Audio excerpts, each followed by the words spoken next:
কৃষি আমাদের দেশ ও অর্থনীতির মূল চালিকা শক্তি, আর তাই কৃষিকে নিয়েই রচিত হচ্ছে উন্নয়নের ভিত।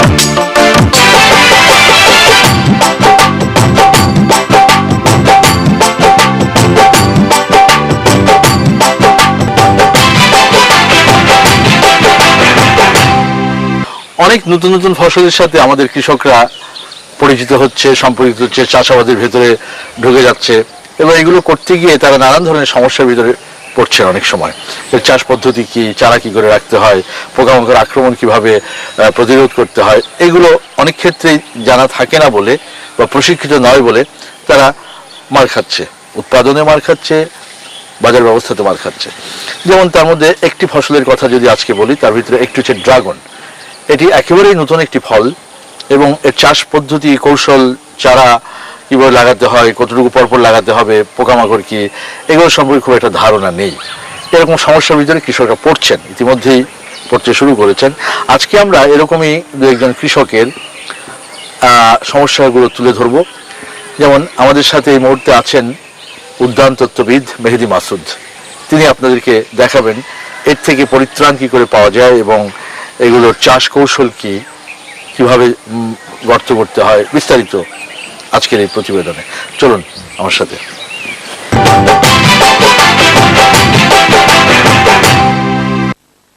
এলাকার ভিটে মনে করেন যে ড্রাগন ফলটা লাগানো হতেছে, এই জন্য আমি আপনার কাছে যে ওই ড্রাগন ফলটা লাগাবো, এটা আপনি কিছু বিস্তারিত আমাকে বলেন। ধন্যবাদ। আসলে ড্রাগন ফলটা বছরের সারা বছরই রোপণ করা যায়। এটা সবচেয়ে ভালো হচ্ছে দোআঁশ মাটি। দোআঁশ মাটিতে চাষ করলে যে জায়গায় বৃষ্টির পানি ওঠে না, আবার বৃষ্টি আসলে বৃষ্টির পানি সহজে সরে যায়, এরকম উঁচু জমিতে চাষ করা ভালো। তা আমি আপনার এই জমিটা দেখছি উঁচু এবং ভালো ড্রাগন ফলের জন্য, এবং একটা গাছে অলরেডি এখন ভালো ড্রাগন ফল পেয়েছেন। ড্রাগন ফল খেয়েছেন? আচ্ছা, এখন আমি আপনাকে দেখাচ্ছি যে ড্রাগন ফলের গর্ত কিভাবে করতে হয়। দেখেন, এই যে মাটিটা, এই গর্তের মাপটা হবে 2 ফুট পাশ, 2 ফুট দৈর্ঘ্য আর 2 ফুট গভীর। গর্তটা করার সময় 1 ফুট উপরের মাটি এক পাশে রাখতে হবে, নিচের 1 ফুটের মাটি আর এক পাশে রাখতে হবে। আমি ড্রাগন ফলের জন্য 2 হাত গর্ত করছি, এখন আমি এটা দিতে কি করতে পারি? হ্যাঁ, এখন এই 2 হাত যে গর্ত করলেন, একটা বিল্ডিং এর যেমন ফাউন্ডেশন করতে হয়, যেমন এই গাছটা, ড্রাগন গাছটা লাগালে এখানে আপনার 20 থেকে 25 বছর ফলটা দেবে। তো এর জন্য একটা ফাউন্ডেশন দরকার। ড্রাগন ফল আপনার এই যে রস, এটা একটা মিষ্টি, যার কারণে পিঁপড়া খুব ক্ষতিকর। এখানে যেন পিঁপড়া না আসে এবং ড্রাগন ফলের গাছ চুষে যেন রসটা না খায়, সেজন্য এখানে কিছু দানাদার কীটনাশক দেওয়া ভালো এবং এর সঙ্গে আরো 2-3 কেজি ছাই মেশানো ভালো। দানাদার কীটনাশকের মধ্যে যেমন সানফুরান, এগ্রিফুরান, আপনার বাসুডিন, তারপরে আপনার ওই যে ডায়াজিনন 14G, যে কোনো দানাদার কীটনাশক আপনার এর সঙ্গে, এই আপনার এখানে 100 গ্রাম পরিমাণ দানাদার কীটনাশক মেশালেই হবে। এখন খুঁটি পোঁতা শেষ হলো, কিভাবে চারা রোপণ করতে হয় সেটা দেখাবো। আমরা এবার এই পলিথিন ব্যাগ থেকে কিভাবে চারাটা আপনার লাগানোর জন্য তৈরি করব সেটা দেখেন। এটা এই ধারালো ব্লেড বা চাকু দিয়ে এই পলিথিন ব্যাগটা কাটতে হবে, যেন মাটিটা ভেঙে না যায়। মাটি ভেঙে গেলে আপনার এই চারাটার ক্ষতি হবে, তখন মারা যেতে পারে। এই পিলারের গুড়ায় একটু জায়গা করব, নেন এটা লাগান। হ্যাঁ, এখন এখানে এই যে চারাটা লাগানো হলো, ঠিক একইভাবে আপনার পশ্চিম পাশে আরেকটা চারা লাগাতে হবে। এখন যে চারাটা একটা একটা আপনার পূর্ব পাশে একটা পশ্চিম পাশে লাগানো হলো, এই চারাটা আস্তে আস্তে বড় হবে। যখন বড় হবে তখন এই দেখেন এখানে যে একটা চারা গাছ আছে, এই গাছটার মতো এখন যখন বড় হবে পাশ দিয়ে কিন্তু কুশি বের হবে, উপরেও কুশি বের হবে। এই যে পিলার দিয়ে ওঠার সুবিধার্থে আপনার এই পাশ দিয়ে যখন কুশিগুলো বের হবে তখন এটা ভেঙে দিতে হবে, ছোট্ট কুশি বের হবে, ভেঙে দিতে হবে। প্রথমে যখন এই চারাটা এই পিলার দিয়ে উপরে উঠবে, উপরে যখন এই পর্যন্ত উঠে যাবে তখন আপনি এখানে একটা পিলার দেবেন। এই যে টায়ার, এই টায়ারটা আপনি উপরে এই যে এখানে মাঝখানে টায়ারটা সেট করবেন এইভাবে। এই যে ছিদ্র আছে না, ছিদ্র দিয়ে বেঁধে দেবেন। ভিতর দিয়ে যখন এটা উঠবে এমনি উঠে এই পাশ দিয়ে ওকে ও পাশ দিয়ে যখন উঠবে তখন ওটা ওই পাশ দিয়ে বিয়ে সুন্দর একটা সার্কেলে এই গাছগুলো, যেহেতু পাতা নাই শুধু ডুগা এবং কাণ্ড, এইটাই যখন সুন্দর হবে তখন দেখেন 1 বছর 2 বছর পর থেকে প্রচুর ফল হবে। সবচেয়ে মনে রাখবেন যেখানে সারাদিন রৌদ্র থাকে এরকম জায়গায় কিন্তু এটা লাগাতে হবে, কখনো ছায়া কখনো রৌদ্র, এটা কি কখনোই হবে না। আর মাঝে মাঝে শীতকালে যখন এটা শুকিয়ে যায় তখন মাঝে মাঝে পানি দিতে হবে। ড্রাগন ফলটা লাগানোর মানে পূর্বে শেষ করলাম এই পূর্বেই, এখন আমি এটা যত্ন কিভাবে নিব? এখন আপনার 3 মাস পরে এই গাছের 1 ফুট দূরে আপনার রিং করে 50 গ্রাম পটাশ, 50 গ্রাম টিএসপি আর 50 গ্রাম ইউরিয়া আর 50 গ্রাম জিপসাম, 20 গ্রাম বোরন আর 20 গ্রাম দস্তা, এই সারটা ভালোভাবে রিং করে গাছের গোড়ায় মিশিয়ে দিতে দেবেন। প্রতি 3 মাস অন্তর অন্তর এটা করবেন। আর এই গুঁড়াটা যেন শুকিয়ে না যায় গাছের, সেজন্য দেখবেন যে কচুরিপানা বা যে কোনো আবর্জনা দিয়ে ঢেকে দেবেন। যেহেতু কীটনাশক দেওয়া হয়েছে পিঁপড়ার কোনো চিন্তা নেই, কিন্তু অত্যাধিক গরমে যখন পিলার দিয়ে গাছটা উপরে উঠবে তখন উপরের কচি ডোগা পচে যাওয়া যেতে পারে। ওই কচি ডোগা যেন পচে না যায় সেজন্য আপনার মাঝে মাঝে রিডোমিল গোল্ড ছত্রাকনাশক অথবা ম্যানকোজেব অথবা ডাইথেনিম 45 অথবা কপার অক্সিক্লোরাইড এই ধরনের ওষুধ আপনার মিশিয়ে গাছে প্রতি মাসে 1 বার স্প্রে করবেন। তাহলে গাছে কোনো ধরনের কোনো দাগ হবে না, পরিষ্কার গাছ পিলার দিয়ে উপরে উঠবে।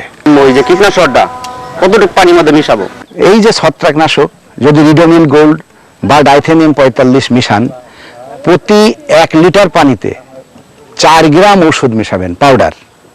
প্রতি 1 লিটার পানিতে 4 গ্রাম পাউডার মিশিয়ে সুন্দর গাছ গোড়া থেকে আগা পর্যন্ত, নিচ থেকে পাশে উপরে শিকড় সব পরিষ্কার করে ভিজিয়ে দেবেন। এখন যখন আস্তে আস্তে উপরে উঠবেন দেখবেন যে তারপরেও ফলটা যখন এই কাণ্ডটা যখন পাশে বড় হবে প্রতিটা কাণ্ডে 2-3টা করে ফুল ফুটবে। 2-3টা করে ফুল ফোটার সময় দেখবেন যদি বৃষ্টি হওয়ার সম্ভাবনা থাকে, সাধারণত ফুলটা যখন ছোট্ট কুড়ি আকার থাকে তার 4-5 দিন পরে এটা বড় আকার হয়। আপনি বুঝতে পারবেন যে এই ফুলটা আজকে রাতে ফুটবে, সন্ধ্যাবেলা ফুটবে, কারণ ফুলটা রাতে ফোটে। সন্ধ্যাবেলা ফুটে ওই সময় যদি বৃষ্টি হয় তাহলে ফুলের ভিতরে পানি ঢোকে, পানি ঢুকলে ওই ফলটা পচে নষ্ট হয়ে যায়, পরাগায়ন হয় না, ফুলের অন্যান্য অংশ পচে নষ্ট হয় বলে ওখানে পুরোটাই নষ্ট হয়ে যায়। এই জন্য আপনি খেয়াল রাখবেন যে বৃষ্টি হওয়ার সম্ভাবনা আছে কিনা। যদি বৃষ্টি হওয়ার সম্ভাবনা থাকে আপনি একটা পলিথিন ব্যাগ দিয়ে ফলটাকে ওই ফুলটাকে সুন্দরভাবে ঢেকে দেবেন, পরের দিন ওই ব্যাগটা সরিয়ে ফেলবেন। এই পরে আস্তে আস্তে ফলটা যখন বড় হবে ফুলটা পরের দিন তো নেতিয়ে যাবে আগাটা, এবং গুড়াই ফলটা আস্তে আস্তে বড় হবে। ফলটা বড় হবে যখন, তখন মাঝে মাঝে আপনি প্রতি 10 দিন অন্তর 1 বার করে যে কোনো যে ছত্রাকনাশকের নাম বললাম, আপনার রিডোমিল গোল্ড হোক বা ম্যানকোজেব হোক বা আপনার ডাইথেনিয়াম 45 হোক, ওই একই হারে 1 লিটার পানিতে 4 গ্রাম পাউডার মিশিয়ে পুরো গাছটা স্প্রে করে দেবেন। তাহলে ফলটা কোনো ধরনের পোকামাকড় থেকে রোগমুক্ত থাকবে এবং ফলটা মানে খুবই দেখতেও সুন্দর হবে এবং বড় হবে। যদি দেখেন তারপরেও কোনো পোকামাকড় লাগছে তাহলে ওই যে বললাম যে রিডোমিল গোল্ড বা ম্যানকোজেব বা ডাইথেনিয়াম 45 বা কপার অক্সিক্লোরাইড 1 লিটার পানিতে যে 4 গ্রাম মিশাচ্ছেন, ওর সঙ্গে যে কোনো কীটনাশক, সুমিথিয়ন বা আপনার যে কোনো আপনার এই যে ডায়াজিনন বা যে কোনো রিপকর্ড বা ক্যারেটে যে কোনো কীটনাশক প্রতি লিটারে 1 মিলি হারে 1 মিলি দেবেন হচ্ছে আপনার এই কীটনাশক, আর 4 গ্রাম হচ্ছে আপনার ওই ছত্রাকনাশক, একই পানিতে মিশিয়ে স্প্রে করে দেবেন। স্প্রেটা করবো কখন? আচ্ছা, স্প্রেটা সাধারণত করবেন আসরের নামাজের পরে। আসরের নামাজের পরে এই জন্য করবেন যে সাধারণত মৌমাছি ঘোরাফেরা করে, আপনার পরাগায়নে সাহায্য করে। এই জন্য মৌমাছিদের যখন আনাগোনা শেষ হয়ে যায়, আসরের নামাজের পরে শেষ হয়ে যায়, কারণ বাসায় ফেরে, তখন আপনি কীটনাশক স্প্রে করবেন, অথবা সকাল 8টার আগেই স্প্রেটা শেষ করবেন। তারপরে যখন মুকুল আসলো, মুকুলটা আবার পিঁপড়ায় নষ্ট করে ফেলতে পারে, অনেক পাখিতে ওই মুকুলটা খেয়ে নষ্ট করে ফেলতে পারে। আবার যেহেতু মুকুলটা যখন ছোট, তখন কোনো কিছু যদি পরিচর্যা করার সময় গুঁতো লাগে বা আঘাত লাগে, তখনই ওটা নষ্ট হয়ে যেতে পারে। আর সবচেয়ে বেশি নষ্ট হয় বর্ষাকালে, কারণ বর্ষাকালে সবচেয়ে বেশি ফুল আসে, যার কারণে পরাগায়নে বৃষ্টির পানি, আপনারা জানেন যে একটা ফুলের ভিতরে প্রায় আধা লিটার থেকে 1 লিটার পানি জমে, যদি এটা ঢাকনা দিয়ে না রাখা হয়। যে কারণে যে রাতে এটা ফুটবে, যদি পলিথিন দিয়ে, বড় পলিথিন দিয়ে না ঢাকা হয়, তাহলে ওই ফুলটা ভিতরে পানি ঢোকে এবং পরাগায়ন নষ্ট করে পুরো প্রসেসটা নষ্ট হয়ে যায়, পরে ফল হয় না। যদিও এটা স্বপরাগায়িত, এক গাছেই পুরুষ এবং স্ত্রী ফুল থাকে, তারপরেও যদি অন্য কোনো জাত পাশাপাশি না থাকে, তাহলে গাছের ফল কমে যায়। এই জন্য আমরা এই যে একাধিক গাছ একই পিলারে লাগাতে বলি, কারণ বিভিন্ন জাতের হয়ে যায়, তখন এই পরাগায়নের মানে ক্রসিংয়ের ফলে ভালো পরাগায়ন হয়। এরা সবসময় হোয়াইট ক্রসিংটা পছন্দ করে।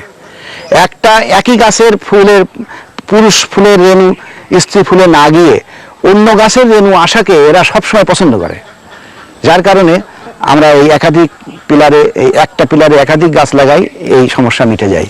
দেখবেন যে একই বাগানে যদি বিভিন্ন জাত থাকে, তাহলে ফলন ডবলেরও বেশি হয়। আমি একটা বাগান করব, সেই বাগানে কি আপনি ওই ড্রাগন ফলটা বিক্রি করতে পারবো? আপনারা এখানে যদি বাণিজ্যিকভাবে চাষ করেন, যেরকম 1 কাঠা জমিতে যদি চাষ করেন, তো 1 কাঠা এখানে 5 শতাংশ জমিতে প্রায় 50 মণ পর্যন্ত ফলন প্রতি বছর পাওয়া সম্ভব।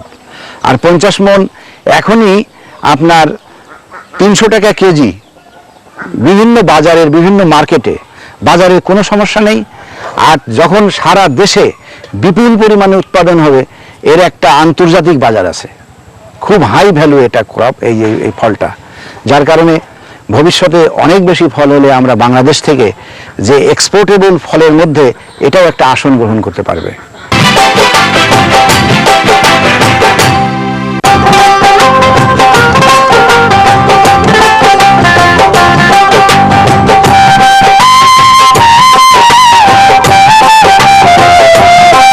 শাইখ সিরাজের পরিকল্পনা ও উপস্থাপনায় সমকালীন কৃষি, অর্থনীতি ও উন্নয়নের ওপর তথ্যভিত্তিক প্রামাণ্য অনুষ্ঠান হৃদয়ে মাটি ও মানুষ।